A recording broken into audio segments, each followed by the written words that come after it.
ụmụ ibe ya maala onye ọbụla mma, ya maala onye ọbụla mma ndụ mmiri ndụ azụ, mmiri atana azụ anwuna. Tata bụ afịa oye, a na-akpọ ya orie oye n'ala Igbo.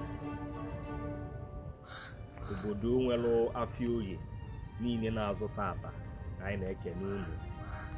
Orie Ozara, Orie Omuma, Orie Mmiri, Orie Uga, Orie Akokwa,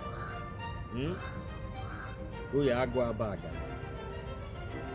Anyị na-ekene obodo ndị ọzọ niile dị iche iche, ndị anyị kpọrọ ma ndị anyị akpọrọ, ka ọ maara onye ọbụla mmata.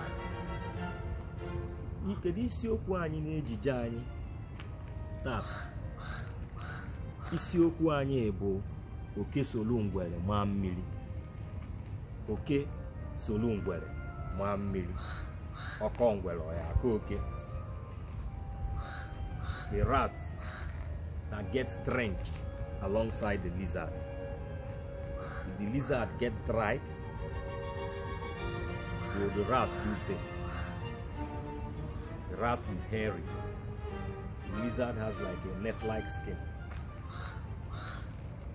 Okay, solu ngwere maa mmiri.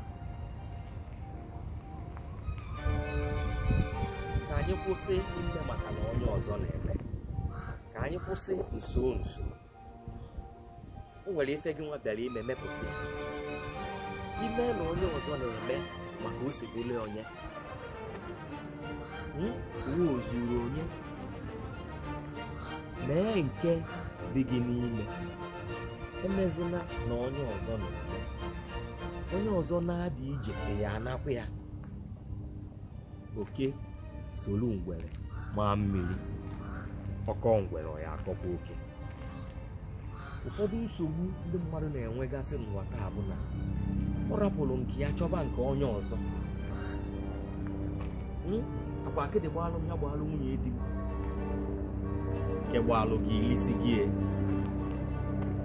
Biko ka tata bụ oye afịa orie ka ọ maala anyị mma, ka ọ maka meela onye ọbụla, ọ maka meela onye meela ibie. Akịdị gbalụ m ya gbalụ nwunye di m, ọ dịla anyị ncha niile na mmata ka anyị malụ na ọkụ, ka anyị malụ na